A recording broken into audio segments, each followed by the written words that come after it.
नमस्कार, स्वागत आहे सर्वांचं आपल्या यूट्यूबच्या मेड सिम्पल चॅनलवर. येणारी राज्यसेवेची पूर्वपरीक्षा जी आहे 4 जून, त्या संदर्भामध्ये शेवटचे 10-15 दिवस जे काय नियोजन केलं पाहिजे, कशावर फोकस केला पाहिजे आणि एक मानसिकता ज्याला आपण म्हणतो टेम्परामेंट, जे खूप महत्त्वाचं असतं की शेवटच्या दिवसांमध्ये चिडचिड होणं वगैरे. तर या अनुषंगानं आपण थोडीशी चर्चा करणार आहेत.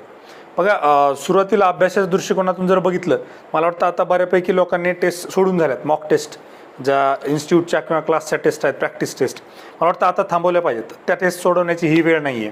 भलेही तुम्ही सोडवले नसतील तरी त्याला आपल्याला दुसरा पर्याय शोधता येईल.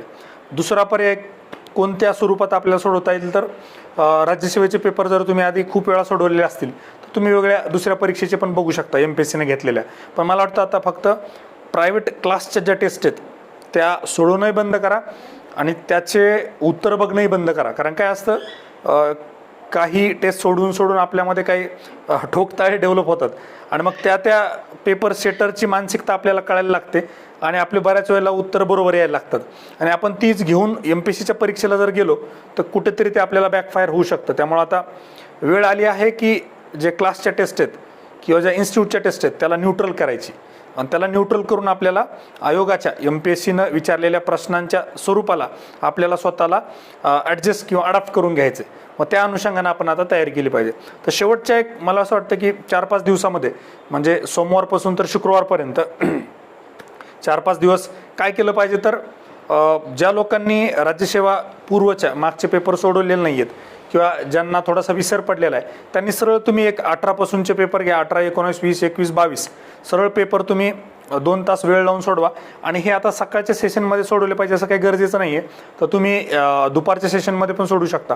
आता हे करण्यामागचं आपलं उद्देश काय ते पहिले आपण समजून घेतला पाहिजे. ठीक आहे, त्याच्या आधी एक गोष्ट सांगतो. ज्या लोकांनी आता हे वारंवार पेपर दिलेत, काही लोकांनी मागच्या 4-5 वर्ष पेपर्स दिलेत आणि त्यांना ते पाठ झालेत, मग त्यांनी काय करायचं तर MPSCनं घेतल्या वेगळ्या परीक्षा, जसं कधी टेक्निकलची एक्झाम असते, कधी फॉरेस्टची असते, कधी एखादी ASOची मुख्य परीक्षा असेल किंवा STIची मुख्य असेल किंवा ज्याच्यामध्ये GS असतं किंवा मॅक्झिमम प्रश्न हे GSचे असतात, असे पेपर सोडवायला काहीच हरकत नाही.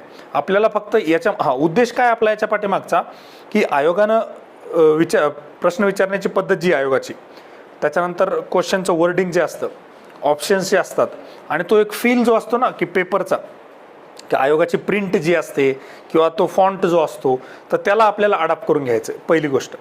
दुसरी गोष्ट काय होते, कधी इंटरलिंक्ड क्वेश्चन्स विचारले जातात. मध्ये मागच्या कंबाईनला एखादा काहीतरी प्रश्न विचारला, त्याला अनुसरून राज्यसेवेत एखादा क्वेश्चन मिळाला तर डायरेक्टली तो पण प्रश्न आपल्याला मिळतो. दुसरी गोष्ट काय होते की तिसरी गोष्ट की जे क्लास टेस्टचे आपण प्रॅक्टिस केलेली आहे ते न्यूट्रल होऊन जातं आणि आपण कुठेतरी आयोगाच्या प्रश्न विचारण्याच्या पद्धतीला अडॉप्ट व्हायला लागतो. आणि याच्यानंतर अजून सगळ्यात महत्त्वाची गोष्ट, तुम्हाला जे काही ट्रायल्स आणि एरर करायचे राहिल्यात, आता बऱ्याच लोकांनी तर मॉक टेस्टमध्ये केले असतील, पण बरेच लोक जे जॉब करतात किंवा काही ऑलरेडी सर्व्हिसमध्ये आहेत किंवा काही कारणास्तव ते क्लासच्या टेस्ट सोडू शकत नाहीत आणि त्यांना थोडीशी प्रॅक्टिसची गरज असते, त्यांच्यासाठी एका स्वरूपात ही प्रॅक्टिस आहे. आणि मग त्या प्रॅक्टिसमध्ये आपल्याला ट्रायल्स आणि एरर्स करायचे, अटेम्प्ट कमी करून बघायचा, अटेम्प्ट वाढवून बघायचा, कधी चान्सेस घेऊन बघायचे, उत्तर माहीत नसताना आपण सोडून बघायचे, बरोबर येतं का चूक होतं, कुठे चुकतं, कुठे बरोबर येतं, हे सगळे ट्रायल्स अँड एरर्स तुम्हाला तिथं करायचे. OMR शीटमध्ये गोळे करणे, OMR शीटमध्ये बऱ्याच वेळेला गोळे करताना खालीवर होऊ शकतं किंवा कधी काय असतं की MPSCमध्ये ABCD नसतं, 1, 2, 3, 4 असतं. मग कधी पहिलं स्टेटमेंट करेक्ट असतं आणि खाली उत्तर 2 असतं, तर आपण 1 वर चुकून करतो. ह्या चुक्या ज्याला आपण म्हणतो की अनफोर्स्ड एरर्स किंवा सिली मिस्टेक्स, तर ह्या सिली मिस्टेक्स टाळण्यासाठी आपल्याला ते प्रॅक्टिस करणं फार गरजेचं असतं. तर ती प्रॅक्टिस व्हावी हा एक उद्देश आहे. त्याच्यानंतर अजून महत्त्वाची गोष्ट मला जी वाटते की आपल्याला थोडंसं एरियाज पण कळायला लागतात की MPSC कुठल्या एरियाजवर जास्त फोकस करते. म्हणजे कसं असतं, कधी टॉपिक सेम असतात पण त्याच्यावर कशा पद्धतीनं प्रश्न विचारला जातो ते पण फार महत्त्वाचं असतं. आणि आजकालचा जो काय ट्रेंड दिसतो, म्हणजे आता कंबाईनच्या पेपरनंतर आपण बघितलं किंवा मला ही फार एक शक्यता वाटते की जी राज्यसेवेची येणारी पूर्वपरीक्षा त्याच्यामध्ये असे प्रश्न तुम्हाला जास्त दिसतील की असं वाटेल पेपरच्या 2-3 दिवस आधी काही नसतं वाचलं तरी जास्त फरक पडला नसता. अर्थातच करंटचं बऱ्यापैकी डायरेक्ट प्रश्न असतात, पण बाकीचे इन जनरल जर आपण पॉलिटीचा विचार केला, इकॉनॉमीचा केला, कुठेतरी तो टिल्ट थोडासा मेन्स टाईपच्या प्रश्नांकडे जातो. म्हणजे कन्सेप्च्युअल अंडरस्टँडिंग, कन्सेप्टचं अप्लिकेशन किंवा विविध घटक एकत्र करून ज्याला इंटरलिंक्ड क्वेश्चन्स आपण म्हणतो, असे प्रश्न पण येण्याची शक्यता असते, किंवा पुस्तकाच्या बाहेरचे आपण रेग्युलर जे काय सोर्सेस वापरतो त्याच्या बाहेरचे पण प्रश्न येण्याची शक्यता असते. मग त्याला कुठेतरी आपण अडॅप्ट झालं पाहिजे. अदरवाईज आपण काय करतो, शेवटच्या 8-15 दिवसामध्ये नुसतं पुस्तक वाचत बसतो आणि परीक्षेत गेले की आपल्याला कळतं की अरे पुस्तकातून फार कमी प्रश्न सॉल्व्ह होत आहेत, आपली थोडीशी धांदल उडते. त्यामुळे आपल्याला ही मानसिकता घेऊन चाललं पाहिजे पेपरमध्ये की मी जे काय सोर्स वापरतोय किंवा मी जे काय कंटेंट वापरतोय त्यातून जरी मला डायरेक्टली प्रश्न नाही आले तरी त्याचा वापर करून जे काय प्रश्न विचारलेत ते मला सोडवता आले पाहिजे, काय ऑप्शन एलिमिनेट करता आले पाहिजे. अभ्यास याच्यासाठी करायचा असतो. बरेच लोक मी बघितलं बऱ्याच वेळेला असं मीम्स वगैरे परीक्षा झाली की असतात की मग आता सायन्स अँड टेकचं काहीच करायची गरज नाही, याच्यातून येत नाही त्याच्यातून येत नाही. अभ्यास हा 2-3 गोष्टींसाठी करायचा असतो. त्यातली एकच गोष्ट असते, त्यातली एक गोष्ट ही आहे की डायरेक्ट प्रश्न येणं. पण इनडायरेक्ट प्रश्नाला तुमच्यासोबत काहीतरी नॉलेज पाहिजे, तुमचं काहीतरी जनरल अंडरस्टँडिंग असलं पाहिजे, तुमचा एक अवेअरनेस असला पाहिजे आणि तो मिळवण्यासाठी आपल्याला अभ्यास करायचा असतो. म्हणजे प्रत्येक वेळेला मी वाचलं आणि त्यातून प्रश्न आला असं होणार नाही आणि ते हळूहळू कमी होईल.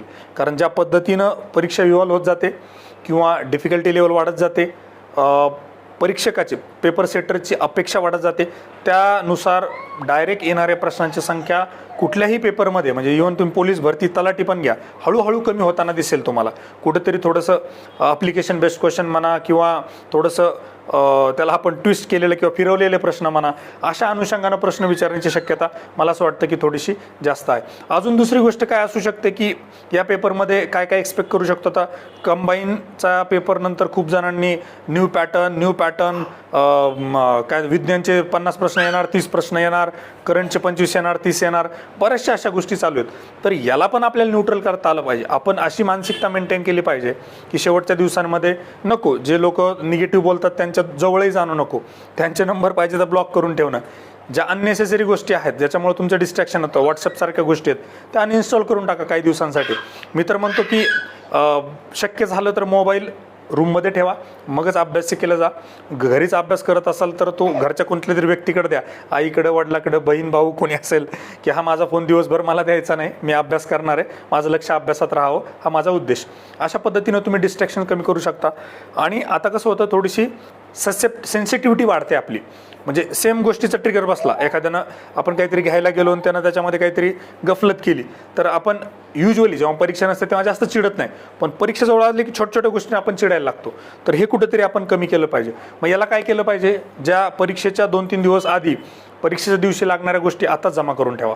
पाण्याची बॉटल असेल, तुमचं वॉटर, बाकीचे चॉकलेट्स वगैरे असतील, आता कॅडबरीसारखे नाही जे मेल्ट होतील ते, पण बाकीचे जे काही कॅन्डीज वगैरे असतील त्या जमा करून ठेवा.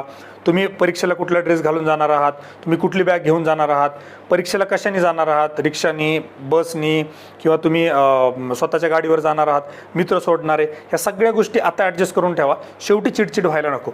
छोट्या गोष्टी रूममधल्या ज्या काय असतात सगळ्यांच्या, की एखाद्याला काय म्हणतात, आता फॅनची तर सगळ्यांनाच गरज पडते, पण बाकीच्या ज्या गोष्टी असते, कोणाचा घोरण्याचा कोणाला त्रास होतो किंवा काय होतं, आताच ॲडजस्टमेंट करून ठेवा. परीक्षेच्या दिवशी कोणी घोरलं तुम्हाला झोप नाही आली तर मला माहिती तुम्हाला प्रचंड राग आलेला असतो, उचलून त्याच्या डोक्यात दगड घालायला बसले तुम्ही.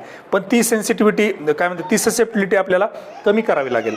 आपल्याला थोडंसं मानसिक लेवलवर काम करावं लागेल. मेडिटेशन करायला काहीच हरकत नाही. म्हणजे अर्धा 1 तास सकाळी, अर्धा 1 तास संध्याकाळी, 2 तास मेडिटेशन करणं आणि थोडेसे लायटर मुवमेंट्स ठेवणं. म्हणजे कंटिन्युअसली एकदम सिरियस होऊन अभ्यास करणं मला तरी पटत नाही गोष्ट. थोडंसं चहाला गेल्यानंतर थोडं हसी मजाक, जोक्स वगैरे, जेवताना थोडंफार लायटर, म्हणजे त्यात अभ्यासही आला पण असं थोडंसं लायटर, की असं विनाकारण हे आपल्याला जाणू द्यायचं नाही की आता परीक्षा आहे. आणि प्रॉब्लेम काय होतो, ज्या लोकांना परीक्षेमध्ये कन्वर्ट करता येत नाही किंवा एक्झिक्यूट करता येत नाही, त्यांचा प्रॉब्लेम हा असतो की ते परीक्षेला खूप मोठं करतात. म्हणजे हा दिवस काहीतरी वेगळा आहे, ह्या दिवशी काहीतरी वेगळं होणार आहे. सबकॉन्शियस माइंड तसं काम करायला लागतो. त्यामुळं आतापासून असं करा की मी एवढ्या टेस्ट दिल्या आहेत, मी अजून 4-5 दिवस शेवटच्या MPSCचे पेपर सोडवणार आहे, तसाच एक पेपर मला परत रविवारी द्यायचा आहे. त्यामुळं वेगळं काही त्याच्यात असणार नाही आहे. त्यामुळं मग सबकॉन्शियस माइंड काय करले की रुटीन ठरवून गेलं आणि त्या पद्धतीनं वागायला लागेल.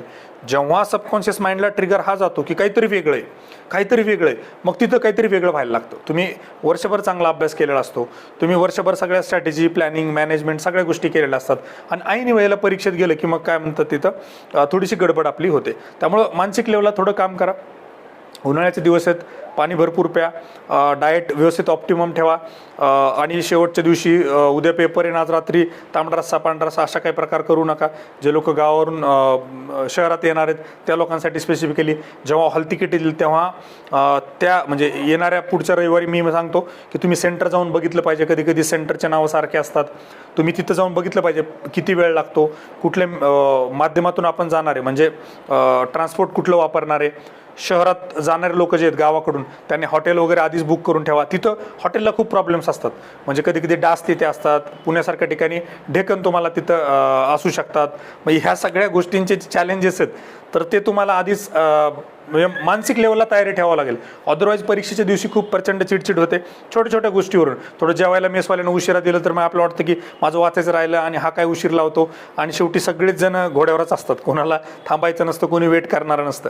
त्यामुळं कुठेतरी आपल्याला ते स्टॅबिलायझेशन बॉडीमधलं आणणं गरजेचं. त्यासाठी अजून एक गोष्ट, जे लोक थोडं स्ट्रीनस एक्सरसाइज करतात त्यांनी एक्सरसाइज कमी करा. एक्सरसाइजनं काय होतं की जे एक्साइटमेंटवाले हार्मोन्स आहेत ते जास्त सिक्रेट होतात. त्यामुळे शेवटच्या 8 दिवसामध्ये एक्सरसाइज करू नका.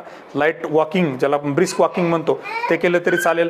प्राणायाम व्हेरी गुड. एक्सरसाइज वगैरे शक्यतो टाळा. योगासनं केले काहीतरी चालेल, काही प्रॉब्लेम नाही, योगा नाही एवढं. पण जिमिंग जे लोक करतात, थोडंसं हेवी एक्सरसाइज करतात, त्यांनी मला वाटतं ते कुठंतरी थांबवलं पाहिजे, ज्या लोकांमध्ये जास्त चिडचिड वगैरे होते.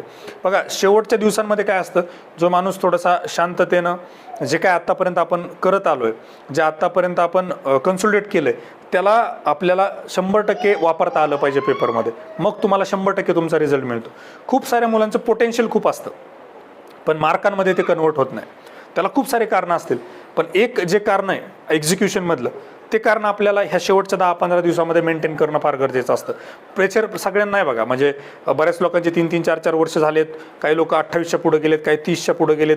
लग्नाचा विषय आहे, नोकरीचा विषय आहे, घरची आर्थिक परिस्थिती वेगळी होत चाललेली आहे, घरी कुणीतरी आजारी आहे, घरच्यांची रिस्पॉन्सिबिलिटी आपल्याबद्दलची वाढत चाललेली आहे. ह्या सगळ्या गोष्टी कन्सिडर करून आपल्याला पुढे जायचं आहे. त्यामुळं त्याचं तुमच्यावर प्रेशर येऊ दे नका. निश्चितच त्याच्याबद्दल तुम्ही रिस्पॉन्सिबल असलं पाहिजे, पण त्या रिस्पॉन्सिबिलिटीच्या अंडर येऊन तुम्हाला परफॉर्मन्स हॅम्पर होऊ द्यायचा नाही आहे.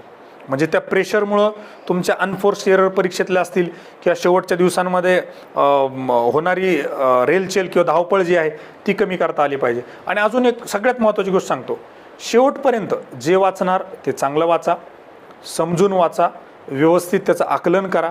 घाई करू नका. घाईला मार्क नाही आहेत. तुम्ही 4 रिव्हिजन टाकल्या, 5 रिव्हिजन टाकल्या शेवटच्या दिवसामध्ये म्हणजे तुम्हाला MPSC 10-15 मार्क एक्स्ट्रा देणार आहे असा प्रकार नाही आहे. तुम्हाला तेव्हाच मार्क पडतील जेव्हा तुम्ही तो प्रश्न परीक्षेमध्ये बरोबर सोडवला. आणि परीक्षेमध्ये प्रश्न बरोबर सोडवण्यासाठी तुमचं जे अभ्यासाचं नियोजन आहे किंवा अभ्यास करण्याची पद्धत आहे ती खूप चांगली पाहिजे, की प्रश्न ट्विस्ट केला तरी उत्तर बरोबर आलं पाहिजे, सरळ सरळ विचारला तरी बरोबर आलं पाहिजे. त्या अनुषंगानं परीक्षेचा अभ्यास करत चला. अजिबात घाई करायची गरज नाही. मी सांगतो, काही टॉपिक्स आणि काही विषय जरी इथून पुढे तुमचे वाचायचे राहिले ना, जास्त फरक पडणार नाही आहे. कारण काय असतं, ज्या कन्सेप्ट्स असतात त्या ओव्हर द पिरियड डेव्हलप झालेल्या असतात, त्या 1-2 दिवसामध्ये 8 दिवसामध्ये डेव्हलप होत नाहीत. जसं इकॉनॉमीतल्या कन्सेप्ट आहेत किंवा पॉलिटीमधल्या काही बेसिक्स गोष्टी आहेत, त्या आता तुम्ही किती जरी वाचल्या तरी ते लवकर गेन होणार नाही. जसं आर्टिकल आहे, कॉन्स्टिट्युशनल अमेंडमेंट आहे, तुम्ही ओव्हर द पिरियड किती रिपीटेडली त्याला बघितलं, किती रिव्हिजन केलं आहे, त्याच्यानुसार ते परीक्षेत आठवणार असतं. त्यामुळे जास्त काही करण्यात काही मला वाटतं अर्थ नाही आहे. आणि परत दुसरी अजून एक चूक काय होते, की आपण अंडरलाईन केलेल्याच गोष्टी परत परत वाचतो आणि मग MPSCमध्ये प्रश्न जे अंडरलाईन नाही केलं त्याच्यावर विचारला जातो.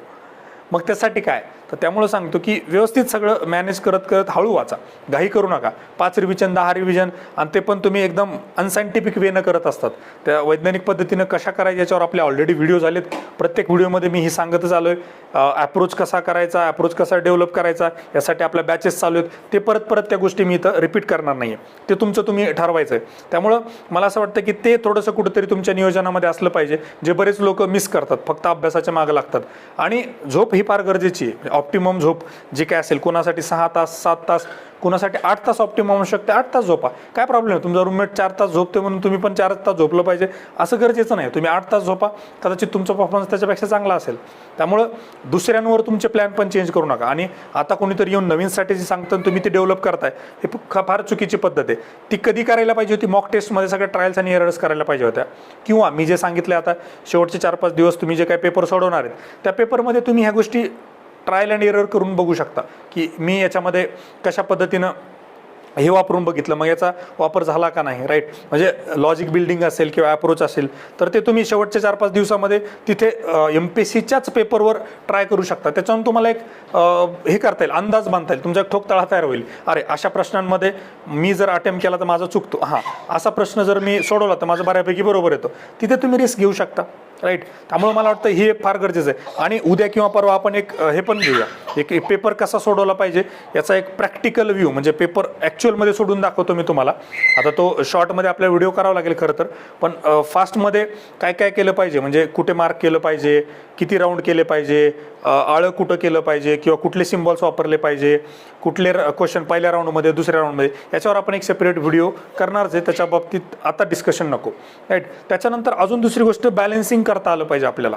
काय होतं, आता मी एक बघितलं, साधारण मला जे मेंटरिंगमध्ये कॉल येतात की सर एन्व्हायरमेंटचं काय आणि एन्सेंट मिडावलचं काय, सगळेजण उठसूट एन्सेंट आणि एन्सेंट मिडावल आणि एन्व्हायरमेंटच्या मागं लागलेत. आणि जर MPSCनं असं केलं, सगळ्यात कमी प्रश्न त्याच्यावर जर विचारले ना, तर बाकी जे कोर आणि जे स्टॅटिक पार्ट आहे, बेसिक पार्ट आहे, त्याच्यावर जर चुकायला लागले प्रश्न तर मग मात्र प्रॉब्लेम होऊ शकतो. त्यामुळं ज्या त्या विषयाला, ज्या त्या टॉपिकला त्याच्या लेवलवर ठेवा, त्याला ओव्हर चढ करू नका, त्याला डोक्यावर घेऊ नका, राईट.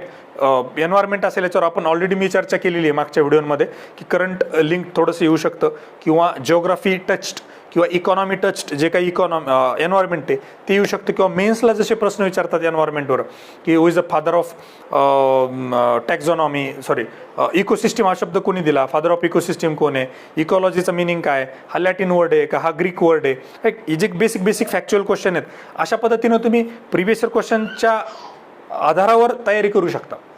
एन्सेंट मिडावल पण आहे, ते ठराविक गोष्टी तेवढ्या केल्याच पाहिजेत बेसिक. प्रॉब्लेम काय असतो, पास होणाऱ्यांमध्ये फेल होणाऱ्यामध्ये, पास होणाऱ्यांनी ते प्रश्न बरोबर केलेले असतात जे सगळ्यांचे बरोबर येतात, फेल होणाऱ्यांनी ते प्रश्न चुकवलेले असतात जे सगळ्यांचे बरोबर येणार असतात. म्हणजे MPSCमध्ये 10,000 विद्यार्थ्यांचा आकडा हा कायम आहे, जे बेसिकमध्ये चुका करणार नाहीत, जे पॉलिटीमधले बेसिक प्रश्न विचारले तर चुकणार नाहीत, इकॉनॉमीमधले बेसिक प्रश्न विचारले तर चुकणार नाहीत, त्यांचे अवघड प्रश्न चुकणारच आहेत. आणि मेरिट पण अवघड प्रश्न कधी डिसाईड करत नसतो, मेरिट डिसाईड करत असतो सोपा प्रश्न. जर तुमचा सोपा प्रश्न जर चुकत असेल तर मग मला असं वाटतं की कुठेतरी तुम्हाला मग ते पहिला ॲन्सर की म्हणा किंवा कट ऑफचे व्हिडिओ ते बघावे लागतात. त्याच्या पलीकडे जर तुम्हाला जायचं असलं, तुमचं बेसिक खूप स्ट्रॉंग असलं पाहिजे, प्लस तुम्ही एक स्वतःमध्ये अप्रोच डेव्हलप केला पाहिजे. त्यासाठी बॅचच लावली पाहिजे असं काही गरजेचं नाही, पण स्वतःमध्ये एक अप्रोच डेव्हलप केला पाहिजे की जिथं माझं नॉलेज अर्धवट आहे, एका प्रश्नामध्ये 4 स्टेटमेंट दिले, मला 2च माहिती आहेत, उरले 2 मी कशा पद्धतीनं सोडवले पाहिजे.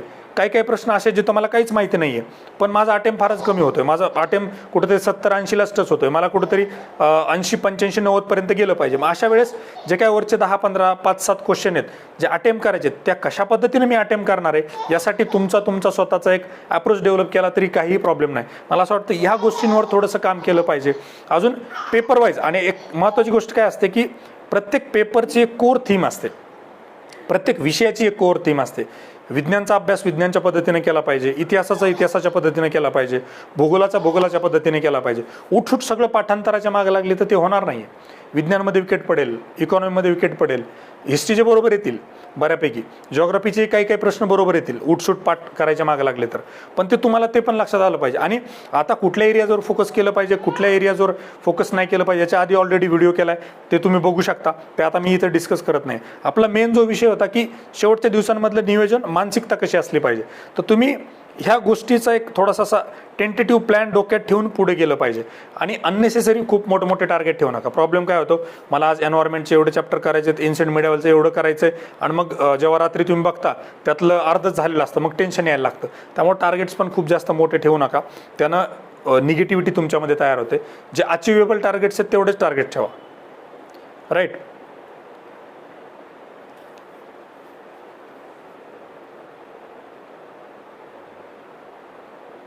तर त्या अनुषंगानं पण तुम्हाला तयारी करता येईल, राईट. मला वाटतं बाकीच्या गोष्टी ज्या काय आहेत त्या आपण पुढे एक व्हिडिओ करूच येते अजून 1-4-5 दिवसांनी, शेवटच्या 8 दिवसांसाठीचा, त्याच्यामध्ये बऱ्याचशा गोष्टी आपल्याला डिस्कस करता येईल, right. So thank you very much.